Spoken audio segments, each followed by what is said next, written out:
राहुल गांधी की तो बातें अलग है, जो खुद नशा करता है दूसरे को नशेड़ी समझता है। क्या होता है, कहावत है कि जो है खिसियानी बिल्ली खम्भा नोचे। जो आदमी खुद नशा करते हो, दुनिया जैसे चोर को पूरी दुनिया चोर नजर आती है, वैसे राहुल गांधी जी है, उनका कोई दोष नहीं, उनकी मानसिकता ही ऐसे है जी। आज प्रदेश में, देश में किसको मंत्रा मानते हो, कौन लगता है? बस राहुल जी है। और राहुल जी इस समय बहुत बढ़िया मंत्रा का काम कर रहे हैं। सब लोग जान चुके हैं कि बाहर में कुछ नहीं रखा है, और अगर देश डेवलप करेगा तो हम रहेंगे, क्योंकि हमसे पहले मेरा देश है। अगर देश रहेगा तो हम रहेंगे। हम अपना विकास करके क्या कर पाएंगे जब हमारा देश ही नहीं रहेगा। अयोध्या में जहां लाखों श्रद्धालु, लाखों भक्त प्रतिदिन आ रहे हैं, वहीं पर सेवा भी बहुत बड़ी हो रही है। सेवा में ऐसे प्राण प्रण से भक्तगण लगे हुए हैं, जैसे लग रहा है कि ये एकदम सेवा का वो भाव जैसे सबरी मैया ने प्रतीक्षा की थी भगवान राम की, वैसे ही ये सेवा करने के लिए जुटे हुए हैं। बहुत अच्छी बात है कि युवा साथी वो सेवा में जुटे हुए हैं, वो सेवा कार्य कर रहे हैं। इन युवाओं को कुछ कहा जाता है, वो सवाल इनसे ही पूछेंगे, जानकारी करेंगे। लेकिन सबसे पहले इनके सेवा को भी प्रणाम। 24 जगहों पर लगता है, कैसे क्या किया है, उन सब के बारे में जानते हैं। अपना परिचय पूरा बताइए, क्योंकि इतनी बड़ी व्यवस्था आप लोग थामे हुए हैं, ये बहुत ही बड़ा मतलब संकल्प है। पहली बार हम आपको धन्यवाद देना चाहते हैं। मैं देख रहा हूँ खासकर युवा वर्ग जो है इस भंडारे की सेवा में लगा हुआ है। आप भी अभी तरुणाई में है, यूथ में है, आपका जोश देख रहे हैं। लेकिन जो युवा इतनी सेवा श्रद्धा भाव से कर रहा है कि आपको अगर 24 घंटे लगा दिया जाए तो 24 घंटे भी आप जगेंगे और बिना थके रुके काम करेंगे।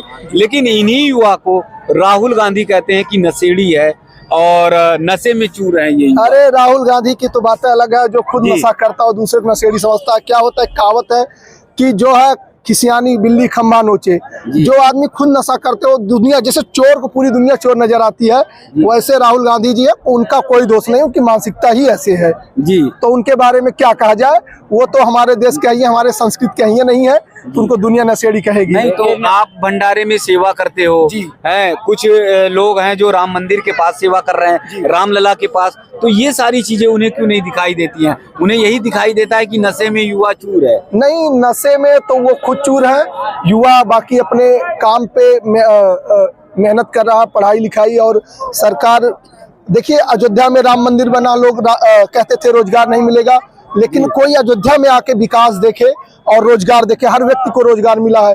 जब किसी चीज की सेलिंग बढ़ेगी तो उसका जो है, जहां उत्पाद होगा वो भी बढ़ाना पड़ेगा, और जब उत्पाद बढ़ेगा तो लोगों की संख्या ज्यादा बढ़ेगी और ज्यादा से ज्यादा लोग रोजगार पाएंगे। यहाँ पे जो चंदन लगाते हैं वो शाम तक 2000 रुपया कमा लेते हैं। ये तो केवल अयोध्या जी की बात कर रहे हो, और जगहों पे राहुल गांधी कहते हैं बेरोजगारी बहुत जबरदस्त है। बेरोजगारी नहीं है, बताइए। हम लोग आज के 10 साल पहले चले जाएं, हम लोगों के पास कोई कितना भी पैसे वाला था, उसके पास 2-3 सेट कपड़े से ज्यादा नहीं हुआ करता था। लेकिन आज हर व्यक्ति के पास मकान है और कोई खाने बिना नहीं मर रहा। सरकार हमारी अनाज दे रही है, और दवा जो है दवा भी फ्री कर दी है, आयुष्मान कार्ड भी बना के दी है। और हमको लगता है कि आने वाले 5-7 साल में कोई ऐसा व्यक्ति नहीं होगा जिसके पास झोपड़ी मकान ना हो। बिजली भी हमारी सरकार यूनिट फ्री करने जा रही है जी। लेकिन विपक्ष तो बार बार ही कह रहा ना कि राम जी को खूब ये उछालते हैं, मुद्दा बनाते हैं, क्योंकि इनके पास बेरोजगारी के लिए कोई रास्ता नहीं है, युवाओं को रोजगार देने का कोई रास्ता नहीं है। यूपी में अगर भर्ती निकलती है तो उसमें भी पेपर लीक हो जाता है। देखिए, रोजगार तो आदमी कुछ ना कुछ कर लेगा, पहले रोजगार से पहले हम संस्कारिक जब तक नहीं होंगे, हम मर्यादा में नहीं रहेंगे। देखिए क्या है, राम मंदिर से एक चीज हमको प्रेरणा मिलती है कि हमको परिवार में रहा कैसे जाता है। भरत जो है, एक भाई वन को जाता है, दूसरा भाई जो है उसके वियोग में राज को छोड़ के उसकी खड़ाऊ रख के उसकी पूजा करता है। और यहाँ पे राम अपने पिता के कहने पे और 14 साल जो है वन को जाते हैं, और यहाँ से राम बन के जाते हैं, और 14 साल पर के बाद जो हम मर्यादा पुरुषोत्तम राम बन के आते हैं, तो ये बहुत बड़ी उपलब्धि है। यानी राम बन गए तो बन गए। हाँ, राम बन गए तो बन गए।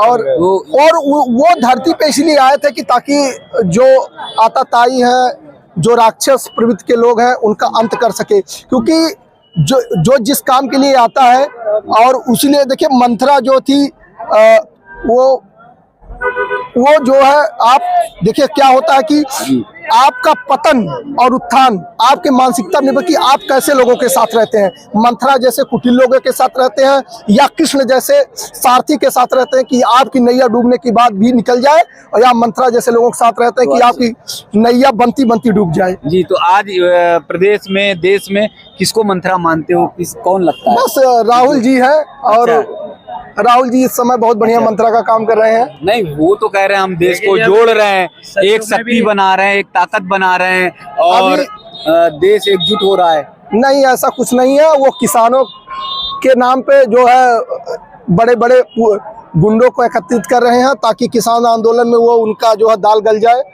और ऐसा हो नहीं पाएगा। राहुल गांधी अभी बहुत बच्चे हैं। नहीं, तो किसान आंदोलन में क्या उनकी पीछे से भूमिका है?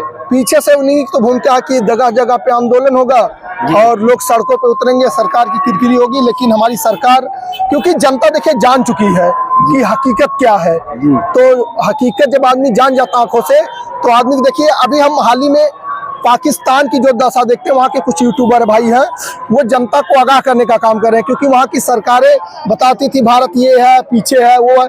तो वहाँ के जो रिपोर्टर है भारत के डेवलपमेंट को जब दिखाते हैं, तो पाकिस्तान वाले कहते हैं अरे हम तो बहुत बड़ी गलती हमसे हो गई जो मैं भारत जैसे देश को छोड़ के पाकिस्तान चुना।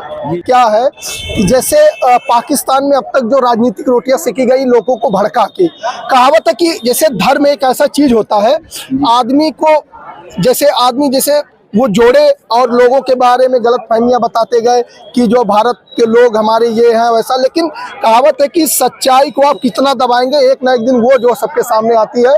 और धीरे धीरे हर पाकिस्तान हो चाहे भारत की जनता हो, सब लोग जान चुके हैं कि बैर में कुछ नहीं रखा है, और अगर देश डेवलप करेगा तो हम रहेंगे, क्योंकि हमसे पहले मेरा देश है। अगर देश रहेगा तो हम रहेंगे। हम अपना विकास करके क्या कर पाएंगे जब हमारा देश ही नहीं रहेगा। अंग अंग में आपके भगवा है, ये भगवा, मतलब पूरा मन भी है, वो भी आपका भगवा रंग का है। जी जी, एकदम लाल, एकदम भगवा रंग जी। तो ये देखिए, इन्होंने एक बहुत बड़ी बात कही है, जिस तह तक जाना कि किसी भी सच्चाई को कितने दिन तक झुटलाया जा सकता है, सच्चाई एक दिन सामने आती ही आती है। भारत के खिलाफ जिस तरह से पाकिस्तान में लगातार षड्यंत्र किया जाता रहा, कहा जाता रहा कि भारत में नरेंद्र मोदी जी की सरकार जो है वो कश्मीरियों को परेशान कर रही, मुस्लिमों को परेशान कर रही, वो सारा पर्दा हट गया। और जैसे ये पांडे जी बता रहे हैं कि पाकिस्तान के लोग खुद ही पाकिस्तान की सरकार को जमकर कोस रहे हैं। उन्हें पता है कि भारत का ग्रोथ कितना हो रहा है, भारत डेवलपमेंट में कितना आगे हो रहा, तरक्की कितना कर रहा है, वो सारी सच्चाइयां सामने आ गई। और इसीलिए वहां पाकिस्तान की जनता पाकिस्तान के सरकार के ही खिलाफ सामने आ गई। इसका मूल कारण, जी आप कुछ कह रहे हैं महाराज जी? देखिए, आप जब बात कर रहे थे कि विपक्ष मोदी जी पे उंगली उठा रहा है, जब त्रेता में साधु संत हवन ये करते थे ना, तो जब राक्षस हवन कुंड में हड्डी डालने आ जाते थे, आज मोदी जी कितना भी अच्छा कार्य कर ले तो विपक्ष आ ही जाता है हड्डी डालने। अच्छा, तो नहीं, अब वो पहले वाला नाम जो ले रहे थे वो तो गुलमुल कर दिया। कौन सा हड्डी कौन डालता था? हाँ जी, पहले राक्षस हड्डी डालने आ जाते थे ना, तो अब विपक्ष डालने आ जाता है। मोदी योगी जी चाहे कितना अच्छा कार्य कर ले तो विपक्ष हड्डी डालने आ ही जाता है। तो देखिए, हम तो साफ कहते हैं 2014 से पहले जो सरकारें थी, वो कहते हैं ना शेर और सियार, पहले 2014 से पहले जो हमारे देश में सरकार थी वो सियार की तरह सरकार चला रहे थे। वे देश में आतंकवादियों के सामने घुटने टेक देती थी हमारी सरकार। आज अब देश में जो सत्ता चला रहे हैं वे बैठे हैं शेर, और शेर केवल पाकिस्तान की तो औकात क्या है, जो चाइना सबसे बड़ा पावरफुल देश था ना, तो चाइना को भी घुटनों पे ला दिया है। तो हम तो देखो शेर और सियार में केवल 2 लाइनें कहना चाहेंगे। बस 2 ही लाइन कहिएगा।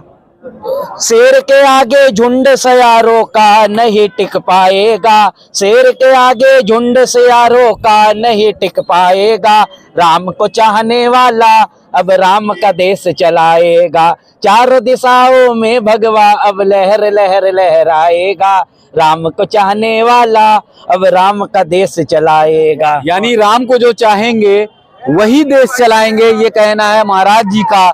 और हमारे जो युवा साथियों ने भी बता दिया कि हाँ, सनातन का परचम ही सारी दुनिया में फहराएगा, लहराएगा।